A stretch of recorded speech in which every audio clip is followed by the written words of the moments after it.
I'm sorry, every time I think of the Book of Mormon, I think of Trey Parker and Matt Stone.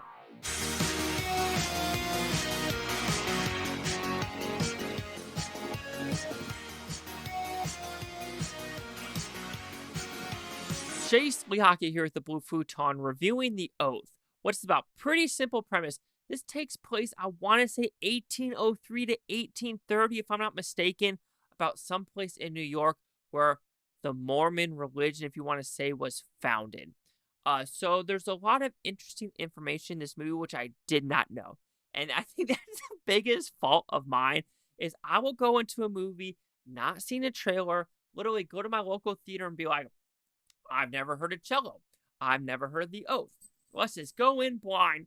And this one, maybe I should have done a little bit of research because this is basically the creation of the Mormon religion. And I did not know that.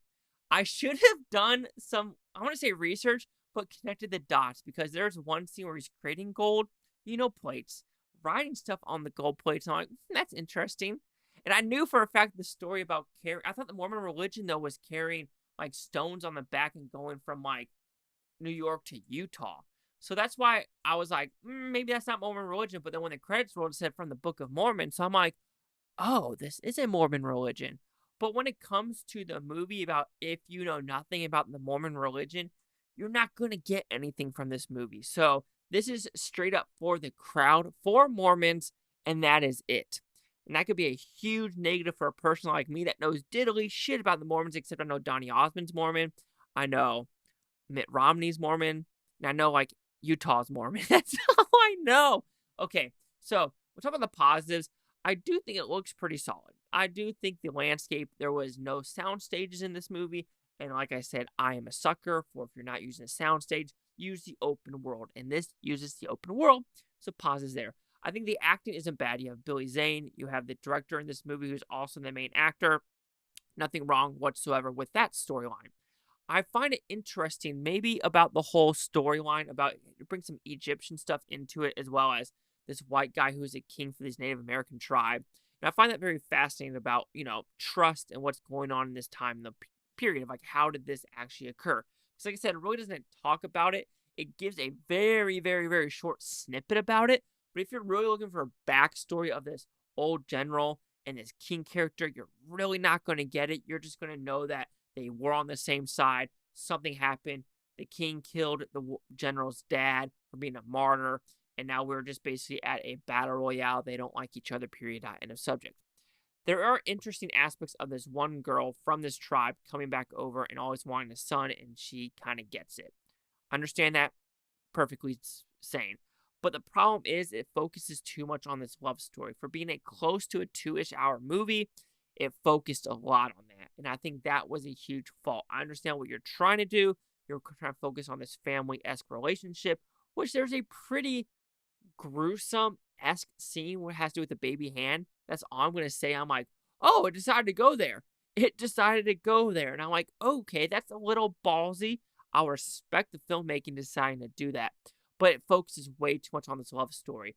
And when it comes to the battle sequence at the very end, the editing, it started off like, okay, not too bad.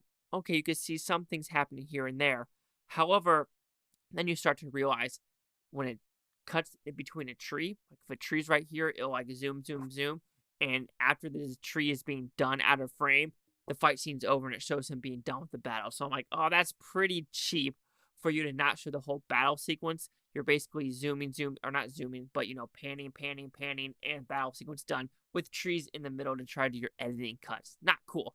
Also, you could kind of tell in the battle sequence, they decided to slow down some scenes, like where he's like, tackling someone. But when the real fight is happening, they do like 1.5 speed, and they speed it up to make it seem like it's a lot more faster than they're actually moving. So you're like, I understand what you're trying to do, but it just feels cheap and uncoordinated, if you want to put it that way.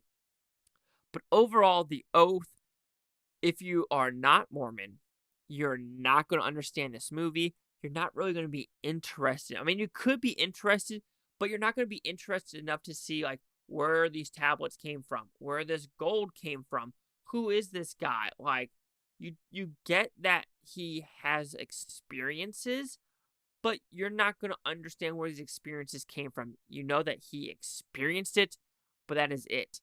I, as a person who knows something about the Mormon religion, I guess you could say wanted more of that backstory of like his father character, what he went through to want to write these, and who this king person was, but you do not get that whatsoever.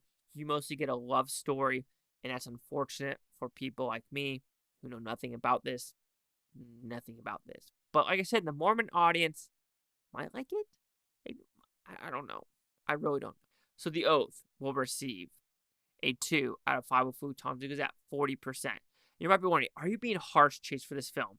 Yes and no, because like I said, the story, when you are wanting to do a movie like this and you want other people to kind of be interested, you need to suck them in by the history, and they really don't do it. Yes, there's some subtext in the beginning and end, but that doesn't do it for me. That truly doesn't. I need some meat and potatoes, and it gave me rabbit salad.